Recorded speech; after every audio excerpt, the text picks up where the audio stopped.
Hello दोस्तों। तो आज मैं फिर से हाजिर हूँ आपकी होस्ट और दोस्त संध्या। तो नए डरावने सफ़र के लिए तैयार तो है ना आप सब? आज की कहानी है कब्रिस्तान। ऑफिस से घर को निकलना और 1 घंटे का रास्ता सच पूरी तरह थका देने वाला होता है। रोज 6 बजे ऑफिस से निकलकर सीधे घर आता हूँ, लेकिन आज मैं जिस रास्ते से रोज घर आता था उस रास्ते की मरम्मत चल रही थी। मुझे मजबूरन उस कब्रिस्तान वाले रास्ते से गुजरना पड़ा, जिससे मैं कभी गुजरना ही नहीं चाहता था। लेकिन क्या करूं, मजबूरी इंसान से कुछ भी करवा सकती है। मैं ऑफिस से निकला ही था कि मेरे कलीग रुद्र ने मुझे पीछे से आवाज़ दी। मैं रुक गया और उसकी तरफ मुड़ा। उसने मुझसे कहा कि सर आदित्य, मुझे भी अपने साथ ले चलिए। आप कब्रिस्तान वाले रास्ते से ही घर जाएंगे ना? मैंने उसे डांटा, तुम हमेशा पीछे से आवाज़ क्यों देते हो? उसने कहा, सॉरी सर, अगली बार पक्का नहीं दूंगा। मैंने उसे अपनी गाड़ी में बैठने का इशारा किया। वो ड्राइवर के साथ वाली सीट पर बैठ गया। आदित्य सर ज़्यादा बात नहीं करते थे, लेकिन रुद्र खूब बातें करता था। लेकिन जब से वो वापस आया था वो पूरी तरह से बदल चुका था। कुछ दूर जाने पर रुद्र ने आदित्य से एक सवाल पूछा कि मौत के बाद क्या होता है। आदित्य ने इतना सुना ही था कि उससे गाड़ी का जबरदस्त ब्रेक लग गया। उसने घूर कर रुद्र की तरफ देखा। तुम ऐसी बातें इस रास्ते पे क्यों कर रहे हो?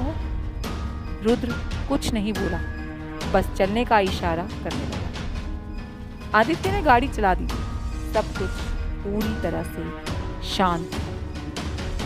अचानक से आदित्य ने रुद्र को पीछे अपनी गाड़ी के सामने वाले ऊपरी शीशे में देखा। जो रुद्र पीछे बैठा था वो पूरी तरह से सफेद पड़ा हुआ था, जैसे मर जाने के बाद लोग हो जाते हैं ना, बिल्कुल वैसे ही। आदित्य ने झटपट अपने पास वाली सीट पर देखा तो वहां रुद्र हंसता मुस्कुराता हुआ बैठा हुआ था और आदित्य की तरफ देख ही रहा था। आदित्य का पूरा शरीर पसीने से लथपथ हो गया। उसे कुछ समझ नहीं आ रहा था कि जो उसने अब तक देखा ये सब पूरा सच था या सिर्फ और सिर्फ उसका भ्रम। रुद्र ने इस बार बदली हुई आवाज में आदित्य से कहा, सर, कभी भी ऐसी कोई गलती नहीं करनी चाहिए जो आपका गुनाह बन जाए। इतना कहना था कि कब्रिस्तान की दीवार शुरू हो गई। कुछ दूरी पे कब्रिस्तान का गेट भी आ गया। जैसे ही आदित्य की गाड़ी कब्रिस्तान के गेट पर पहुंची, वहां एक लड़की खड़ी थी। आदित्य ने जैसे ही उस लड़की की ओर देखा, अपनी गाड़ी की रफ्तार बढ़ा दी। लेकिन ना जाने क्यों गाड़ी अपने आप उस लड़की के सामने जाकर रुक गई और पीछे का दरवाज़ा खुल गया। वो लड़की बिना कुछ बोले धीरे धीरे चलते हुए कदमों से गाड़ी के अंदर आकर बैठ गई।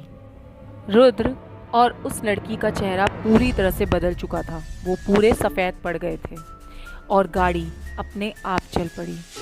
आदित्य की आवाज़ हलक में ही अटक गई थी। उसे कुछ सूझ नहीं रहा था कि अब वो क्या करे। अब वो लड़की बोली, आदित्य सर, मैं आपको याद हूँ कि भूल गए? उधर आदित्य की हालत ज़बरदस्त खराब हो रही थी। उस लड़की ने बोलना शुरू किया, आपको सब कुछ पता था ना कि मैंने वो डॉक्यूमेंट्स हमारे बिजनेस ओपोनेंट्स को नहीं दिए? आपने मेरे चाचा जी को पैसे खिलाकर हमारा वो घर जो उनके पास गिरवी था अपने पास गिरवी रख लिया। मुझ पर पुलिस इंक्वायरी बिठा दी। मेरे पिताजी बचपन में ही हमें छोड़कर जा चुके थे।